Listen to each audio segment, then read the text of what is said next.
Hi guys, it's been around 1 year since Korea got hit by the pandemic, so I'm kind of yearning to going outside. So this is my bike, and I want to travel outside and see the Han River and all its beauty. So off we go. So just want to showcase it to you all. It's kind of like this, like near the place I live, a lot of construction sites and some gas station over there. Kind of a developing new town, but it's still got a long ways to go. I just wanted to showcase this before we moving on to the final destination of the Han River. So here we are at the bridge connecting the southern part of Seoul all the way over to that side, the northern part of Seoul. In the middle you can see there's like a little trust over there, a little lattice work supporting the bridge and its weight along many piers and such. This bridge is actually named 방화대교, which means, roughly translating to flower blooming big bridge or something, which is, I mean, it's a nice name, a bit too flowery for my tastes and so on. This is the cycle path that I usually travel on during my frequent expeditions, as you might say, into central Seoul. And it has this tree-lined avenue, and there's a restroom over there, a little poopy, if you want to take a little bit of a dump. Yeah, this is the Han River, seen from the bridge. It's quite wide, honestly, for a river that's running through a city. The Thames is, I believe, around 500 meters wide. The Tiber in the middle of Rome, I believe that's like, I don't know. I went there actually. Was it like 100 meters or so? I don't recall. Maybe it was a bit wider. But this thing is like a kilometer long. It's almost ridiculous to the size of a megacity like Seoul, which has like 10 million people living in it. So a lot of people have to cross this huge river each time they commute to and from the north and the south. It was kind of an architectural challenge to build this thing, especially in the 60s and the 70s when the economy of Korea was kind of taking off.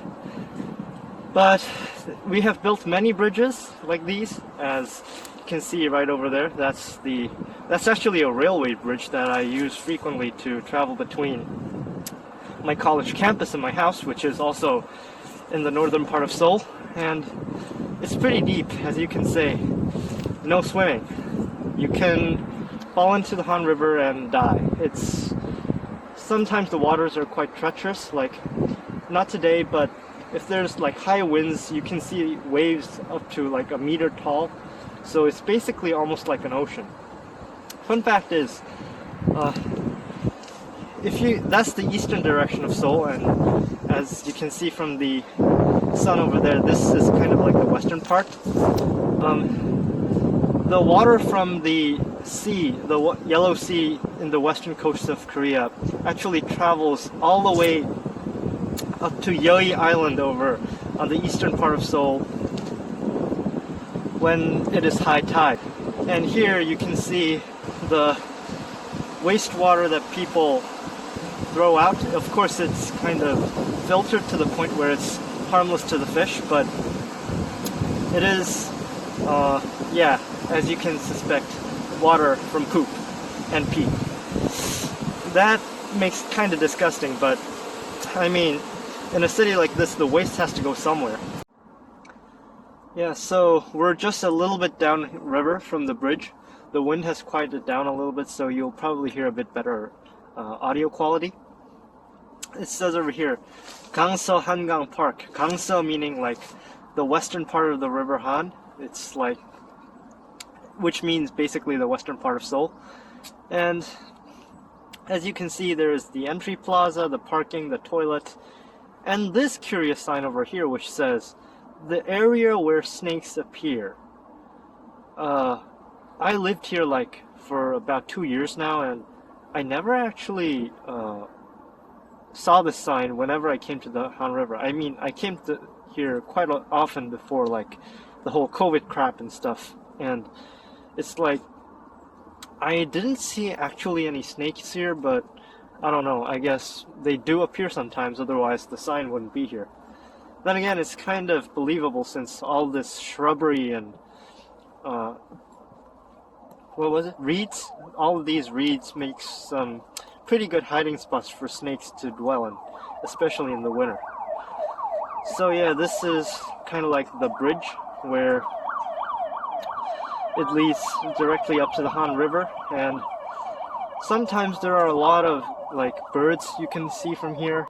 Please step on the disinfecting chamber foot because AI, no, not artificial intelligence, avian influenza, the bird flu. Bird flu has been a constant serious problem here in South Korea since, I don't know, like early 2000s, late 2000s.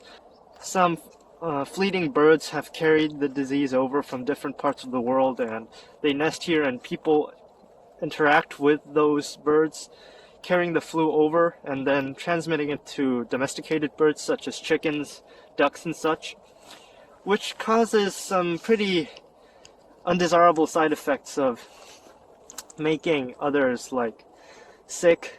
Sometimes the disease transmits to humans and causes another outbreak.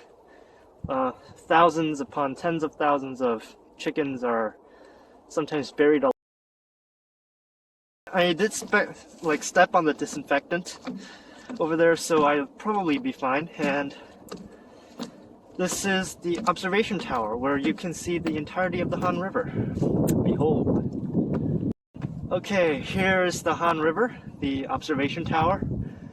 And as you can see from the sign over here, it says Prospect Point, which is exactly what it says on the tin. From here you can see like the mountain peak of northern Seoul, like Bukhansan. Oh, the camera's going a little bit fuzzy. Okay. This little rock-shaped mountain, that's actually a little bit of a fort that was used to repel the Japanese invasion of Korea in 1592. Toyotomi Hideyoshi, he took over the control of the government of Japan and became its de facto ruler. And then, because of some weird calculation in his head, probably, he decided to invade China and use Korea as a launching off point for his invasion. Of course, Korea had been in friendly relations with China ever since the beginning of the Joseon dynasty in around 1400, so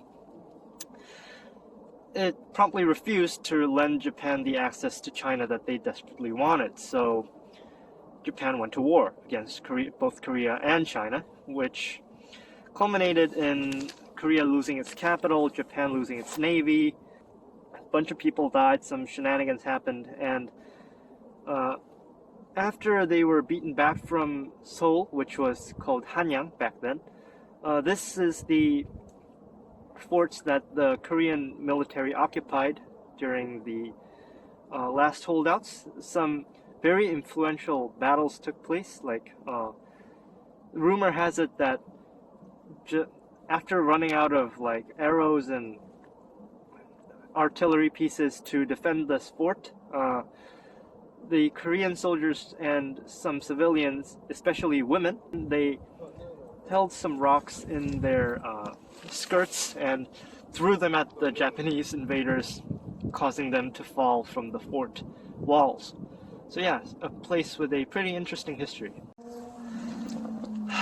Down goes the sun, and out comes the moon. And some grass. You can actually see two fish like mating down there.